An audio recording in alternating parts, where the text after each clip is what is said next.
Mais d'abord, l'édito international sur Europe 1. Bonjour Vincent Hervouette. Bonjour Dimitri, bonjour à tous. Il n'y aura pas de dialogue entre l'Arménie et l'Azerbaïdjan aujourd'hui à Grenade, en Espagne. Le président azerbaïdjanais Aliyev a décidé de boycotter la réunion qui était organisée par l'Union européenne, et c'est à cause de la France. Oui, alors selon les diplomates américains trahis par Wikileaks, la famille Aliyev, ce sont les Corléones de la Caspienne. Et les parrains sont souvent taiseux et susceptibles.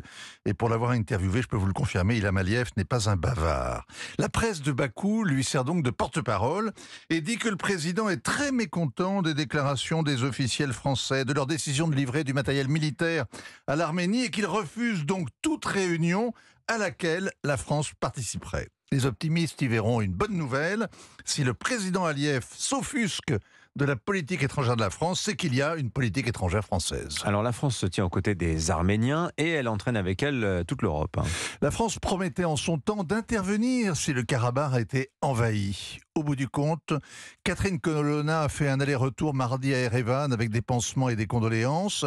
Le baume et l'arnica, ce sont les promesses d'aide humanitaire et ce projet de fourniture de matériel militaire, sans préciser lequel, ni combien, ni quand, mais en jurant que ce sera avec esprit de responsabilité et sans esprit d'escalade. Si le ministre, ou mieux le président, avait fait le voyage au cours des 9 mois qui viennent de s'écouler, alors que l'Azerbaïdjan massait ses troupes aux frontières et étranglait le Karabakh en affamant la population locale et en la terrorisant, cette gesticulation aurait peut-être été utile, en tout cas crédible et qui sait même dissuasive.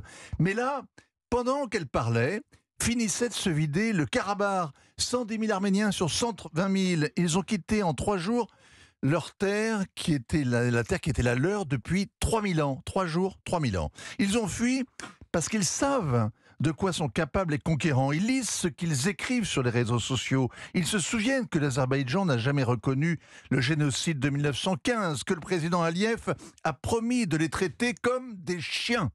110 000 sur 120 000. Mais l'Europe n'ose pas parler de nettoyage ethnique. Elle a raison, c'est du récurage ethnique, un pressing express, la solution par le vide, une liquidation pure et simple. Mais pourquoi est-ce que l'Azerbaïdjan boycotte cette réunion à Grenade ? La communauté politique européenne a été lancée il y a 1 an et demi pour rassembler tout le continent, sauf la Russie et la Biélorussie. 47 pays qui partagent donc les valeurs de l'Union européenne. C'est la définition. Les optimistes se diront qu'Ilham Aliyev ne vient pas parce que l'Azerbaïdjan ne partage pas ses valeurs. Elle vient de démontrer son respect du droit des minorités, de la démocratie, de la vie des civils, etc., etc. Les pessimistes pensent qu'il ne vient pas parce qu'il est prêt à recommencer en annexant le sud de l'Arménie. La seule réalisation, en tout cas, de cette communauté politique européenne a consisté, il y a 1 an, à préparer l'envoi d'une mission civile aux frontières de l'Arménie et de l'Azerbaïdjan pour faire baisser la tension sur le Karabakh. On voit le résultat. Il aurait sans doute fallu envoyer des signaux plus clairs, empêcher Ursula von der Leyen d'aller à Bakou vanter la stabilité du régime, éviter d'y acheter du gaz, cesser d'y vendre des produits qui sont aussitôt réexportés à Moscou, éventuellement livrer des armes sur la Caspienne comme partout ailleurs. Il ne sert à rien de faire la leçon aux mafieux, ils ne comprennent que le rapport de force. Signature Europe 1, Vincent Hervouette. Merci Vincent, 7h40.